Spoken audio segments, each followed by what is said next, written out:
La Varracolana è quello stretto intaglio tra le montagne delle Alpi Giulie che da Chiusaforte conduce a Sella Nevea. Tra questi boschi è nato il leggendario Ignazio Piussi, uno dei grandi dell'alpinismo internazionale, che su queste cime ha scritto le prime pagine delle sue straordinarie imprese. In Varracolana è cresciuto però anche un altro grande personaggio dello sport di montagna, John Martina.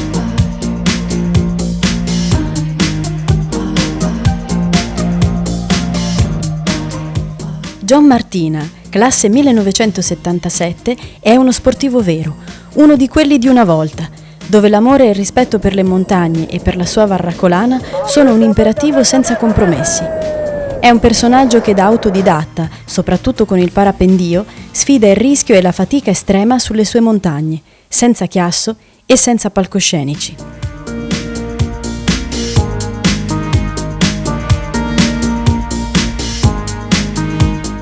La sua filosofia gli impone di decollare con la vela direttamente dalle cime delle montagne, raggiunte tassativamente a piedi in qualsiasi stagione dell'anno.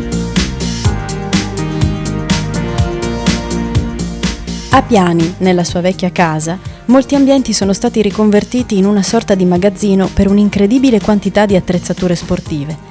Ama la vita, gli amici, si allena, per questo ha perfino portato sulle spalle un armadio dello zio, 40 kg di peso per 1000 metri di dislivello in 2 ore, nonostante il grave tumore che gli ha devastato una gamba e compromesso la funzionalità dell'arto. Che cosa rappresenta esattamente per te la montagna? Io sono un amante della montagna, amo quello che si può fare in montagna. Tutto quello che si può fare in montagna penso di averlo fatto, provato. La Varracolana, questo splendido ambiente, sembra essere un po' il tuo mondo segreto. 40 anni in Varracolana, in questa casa, la casa dei Pradeis, il nostro soprannome di famiglia è il Pradeis, io ci tengo tanto e tutti mi faccio chiamare Pradeis. Ho sempre vissuto in Varracolana, dove comunque ho imparato a fare quasi tutte le attività che era possibile fare. Certamente praticare la montagna a certi livelli, così come la pratichi tu, significa prima di tutto impegno e sacrificio, mi sembra. Lavoro per una grossa società che importa gas metano, questo mi permette di poter avere il sabato e la domenica libera, che tra impegni di famiglia e altre cose si può dire che io riesco a praticare tutti gli sport che mi piace fare e non solo.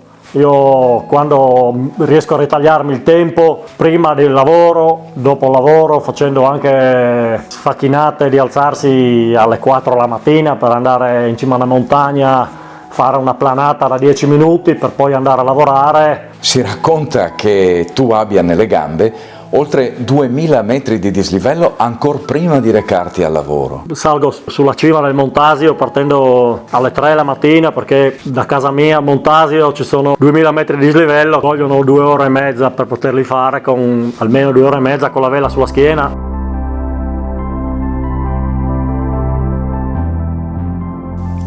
Dopo il decollo da qualche cima della lunga dorsale tra il Montasio e il Monte Cimone, la sua vela è spesso visibile sopra gli orridi strapiombi delle pareti nord che precipitano per oltre 1000 metri sulla Valdogna. Candide pareti calcaree intervallate da delicate cengie erbose sono lo spettacolo che difficilmente può essere dimenticato.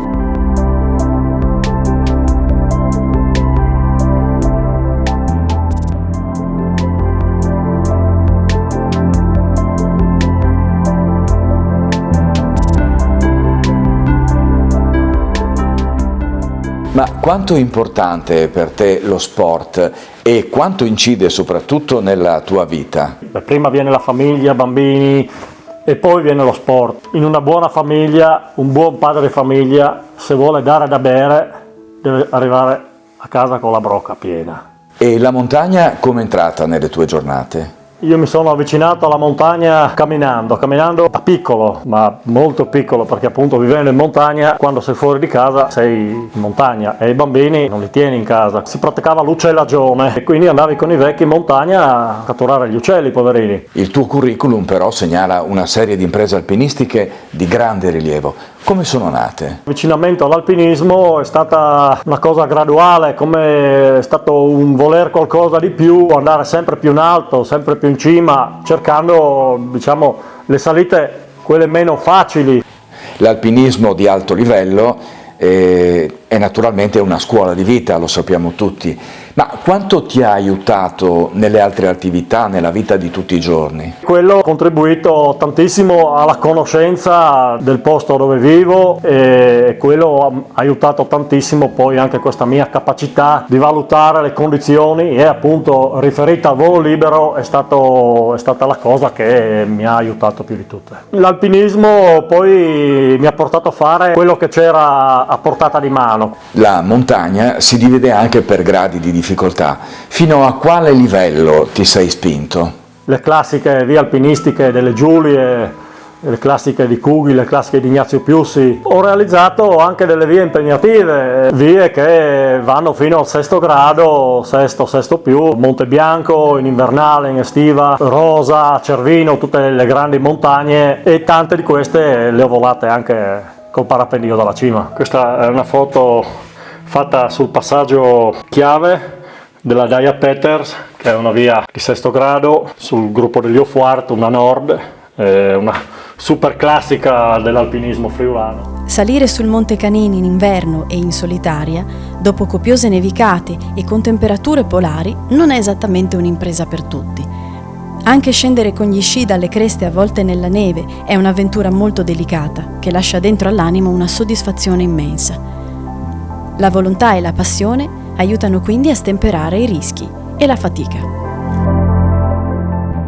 Le tue imprese valgono comunque il doppio, a causa di quella grave menomazione con la quale devi fare spesso i conti, direi tutti i giorni. Adesso io ho 41 anni, tengo a precisare che io dico sempre che ne ho 60, perché 20 sono regalati. All'età di 19 anni, subito dopo il servizio militare, ho avuto un enorme problema a una gamba, ho avuto un fibrosarcoma, ho dovuto fare tutte le cure del caso, quindi camioterapie, radioterapie, mi è stato asportato tutto il muscolo tibiale della gamba destra, non ho più il movimento del piede destro. Sensazionali sono pure le tue performance in quello sport davvero estenuante come la maratona, e questo mi pare che ti abbia portato a un gradino estremo nonostante la gravità dei tuoi problemi fisici. Tra trail, mezze maratone le ho fatte tra virgolette con questo problema alla gamba. Ricordo una prima a Chiusaforte Camporosso facendo tutto il gruppo, tutte le catene, le cime del Montasio in 23 ore. Sulle Alpi e Prealpi Giulie, John ha compiuto anche un'altra straordinaria impresa di sua invenzione, Estremamente Parco, un giro che prevede la salita a tutte le cime che fanno corona al Parco delle Prealpi Giulie e che interessano prevalentemente la Valresia. Un ultra trail pensato per la stagione estiva, ma che Martina, nel 2012, ha voluto portare a termine in pieno inverno, nonostante il rifiuto di alcune guide alpine ad accompagnarlo. Il massacrante tour, tuttora mai ripetuto, ha toccato in sequenza le cime del Canin, le Bave, la catena del Guarda, lo Zajavor, la Valle dei Musi, Casera Ungarina, il Plauris, Stolvizza, il Sart e Foranda Mus, per chiudere il cerchio a Sella Nevea, il naturale punto di partenza. L'impresa è durata 5 giorni e sono stati percorsi, sempre con gli sci ai piedi e con uno zaino di 30 kg, ben 115 km, con un dislivello di 9.000 metri in salita e con un pericolo valanghe di grado 3. Anche il ghiaccio però sembra non avere segreti per te. Le cascate di ghiaccio sono forse la cosa più bella che un alpinista e uno che gli piace arrampicare deve provare e deve fare. La Varacolana ha delle cascate bellissime. Ricordo 2 anni fa che appunto Romano Bennett ha aperto una cascata di ghiaccio a 200 metri da casa mia, Isteria, e subito dopo bisognava andare a provare. Comunque parliamo di una cascata di ghiaccio di sesto grado. Ma queste splendide montagne della Val Racolana sono solo un piccolo tassello del tuo grande mosaico di imprese. Quest'anno io ho fatto cascate di ghiaccio, diciamo, in Slovenia, da noi in Friuli, in Val d'Aosta, zona Cortina, quindi quando c'è il ghiaccio bisogna prenderlo. La Tor de Jeanne è considerata la bestia nera delle maratone di montagna, un'impresa difficilissima, un'impresa complicata, estenuante. e pare che sia un'altra perla della tua collana. Un'altra grande mia performance è stato, diciamo, aver terminato il Tor de Jean in Val d'Aosta, che è una gara forse una delle più dure al mondo, che sono 320 km totalmente in montagna con 24.000 metri di dislivello in salita. Io l'ho finita in 140 ore, è stata per me uno sforzo immane che non so se più ripeterei. Quando si parla di vela non ti viene in mente solo quella del parapendio, mi sembra. Una volta ho provato anche a interessarmi al surf e mi è piaciuto e quindi lo pratico non tantissimo, ma comunque il surf sul lago di Cave è fantastico. E nella tua vita non poteva certamente mancare la bicicletta. Si racconta di una tua pedalata fino ad Ascoli Piceno in 3 giorni e di altre corse di 450 km al giorno.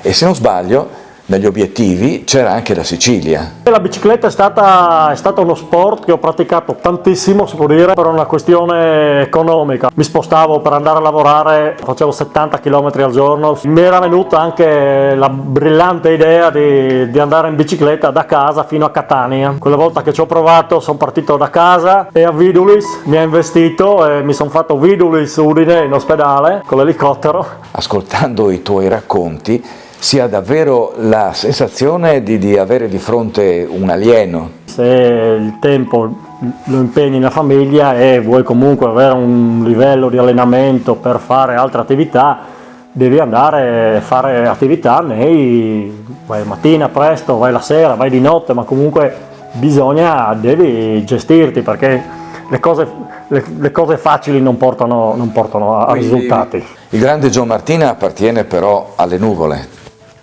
Le tue imprese hanno dell'incredibile e comunque meritano di essere conosciute, se non altro per la tua modestia, perché ti rende un personaggio davvero unico.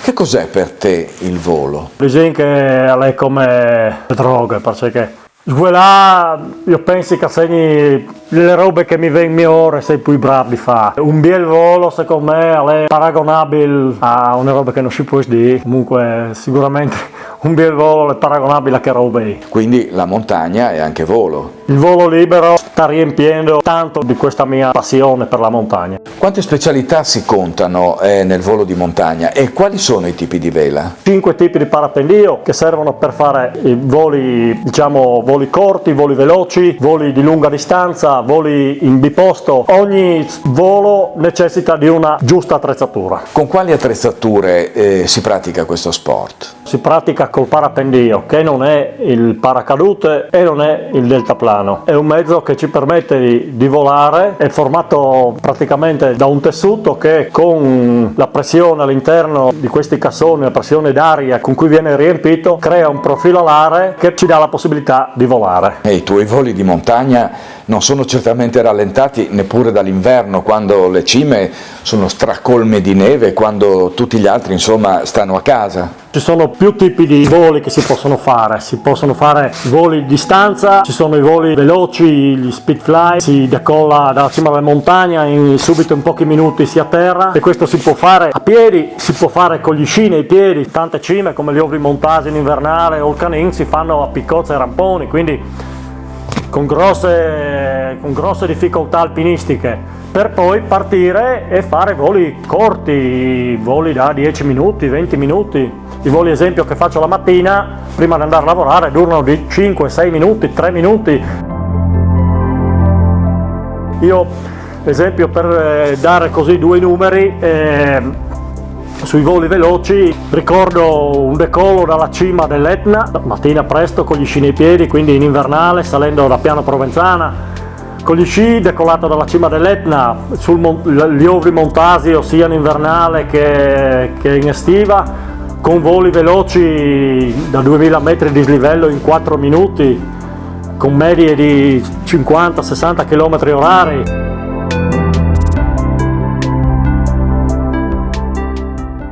L'incanto di un castello fatato come quello del Montasio è senza dubbio esaltato dalla prospettiva che si può godere da un volo che progressivamente si allontana dalle sue pareti sud, accarezzate dal sole del primo mattino.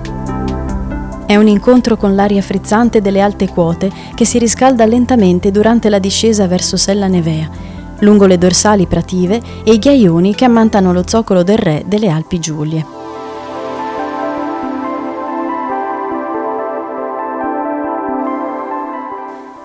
In pochi secondi di volo, il manto erboso dei prati si trasforma in una vasta distesa di abeti e faggi, tra canaloni e ripide pareti di roccia.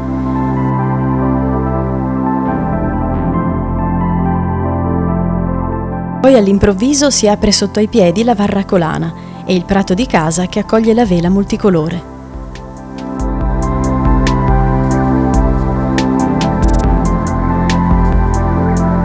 L'anno scorso, dopo tanti anni, sono riuscito a portare a casa un sogno nel cassetto che era fare da casa volare fino a Bolzano, e l'anno scorso ci sono riuscito. Oppure quest'anno, pochi giorni fa, ho fatto Gemona Pergine in Valsugana, oppure Gemona Fiera di Primero e ritorno. Questi sono voli di distanza che durano 8-9 ore. Ma quali sono i rischi di questo sport? Il parapendio in genere è visto dalla gente come una disciplina pericolosa perché si vola, perché stai a 1000 metri sopra le teste degli altri. In effetti non è così. Il parapendio fatto in maniera corretta, con le scuole giuste, nel modo giusto, di pericoloso proprio non c'è niente. Ma l'evoluzione dei materiali in questi ultimi anni ha dato in qualche modo un volto nuovo alla sicurezza? Per fare questa disciplina in modo corretto, diciamo che i rischi diventano, non si può dire zero, ma comunque sono trascurabili perché comunque anche adesso con queste nuove tecnologie i parapendii hanno una sicurezza che non c'era 20 o 30 anni fa. Volare in compagnia nel silenzio delle Alpi Giulie, con il solo fruscio dell'aria che si insinua tra i cassoni della vela, è un'esperienza affascinante che rinsalda l'amicizia dei piloti nel comune amore per la montagna e per la leggerezza di un'attività in cui il senso di libertà assume la dimensione di una danza senza eguali.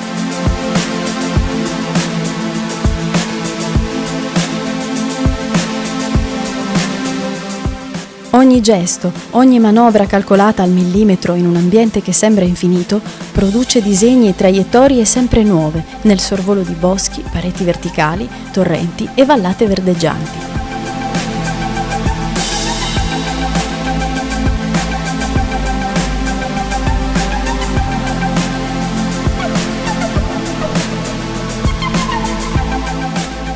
Quanti sono gli appassionati di questa disciplina nella nostra regione? Negli ultimi 10 anni è veramente cresciuta appunto per questa sicurezza che è cresciuta e quindi è più facile praticarlo.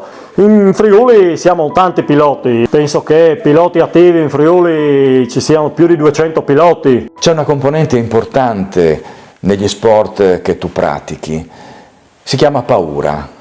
Quanto incide la paura nel volo libero? L'adrenalina non c'è, ma entra un insieme di sensazioni, di emozioni che non sono assolutamente adrenalina, una continua ricerca di quello che può darti questa disciplina. Una disciplina che aiuta a scoprire prospettive insolite, anche nelle tormentate e selvagge creste delle Prealpi Giulie come queste, che si staccano dal Monte Plauris poco sopra Venzone.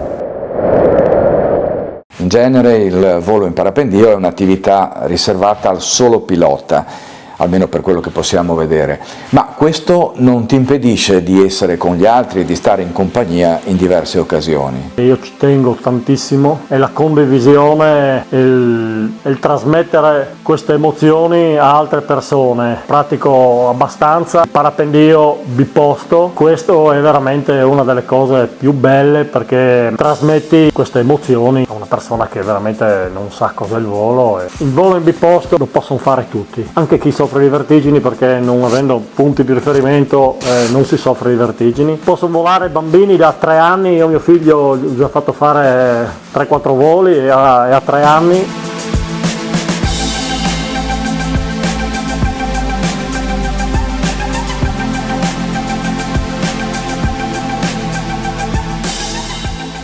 Ho portato anche persone disabili che non avevano l'uso delle gambe, ho portato che non aveva possibilità di vedere né di sentire, e anzi queste persone qua danno un'emozione al pilota fantastica, perché comunque tu vedi in loro che apprezzano ancora di più le bellezze del volo. La stampa ti ha spesso annotato per qualche tuo atterraggio, diciamo così, indisciplinato o fuori norma, mettiamola così, ma comunque nel rispetto della massima sicurezza. E tra le mie pazzie c'è questa mia passione degli atterraggi fuori dal comune, infatti tanti, il più clamoroso / rischioso, non per questioni di sicurezza ma per questioni un po' legali, l'atterraggio in piazza Chanou a Aosta. Quel sfortunato giorno mi trovavo a volarci sopra e una perdita di quota improvvisa mi ha visto costretto ad atterrare in piazza Chanou a Aosta, in centro Aosta, quindi fuori dal comune. Sono atterrato sulla rotonda a Camporosso.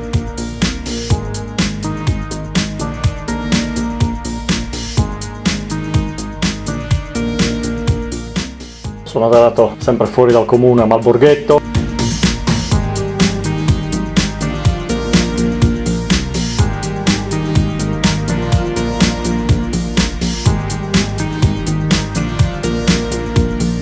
Ho fatto l'atterraggio con passaggio sotto i viadotti dell'autostrada a Dogna, quindi di atterraggi strani ne ho fatti un pochi, non si potrebbe.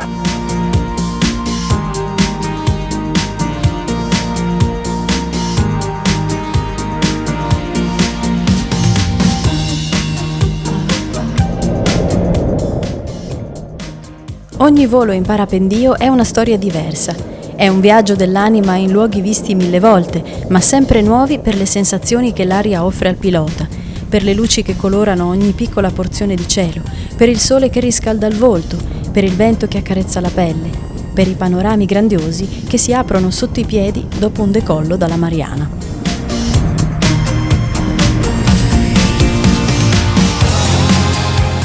È sempre il Montasio, però, la montagna preferita da John, forse per la sua austera e slanciata mole, forse per la sua imponenza, o per le sue pareti oveste che precipitano nella Val d'Ogna con la Clapadoria e i Curtisons, con abissi di oltre 2000 metri fino al fondovalle.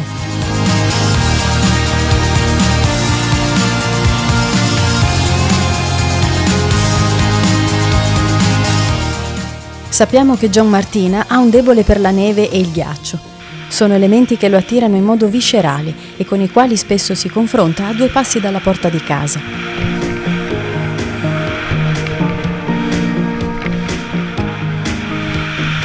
Un decollo mattiniero da Sella Canin con gli sci ai piedi per seguire in volo la pista che scende a Sella Nevea è infatti un richiamo decisamente originale e irresistibile.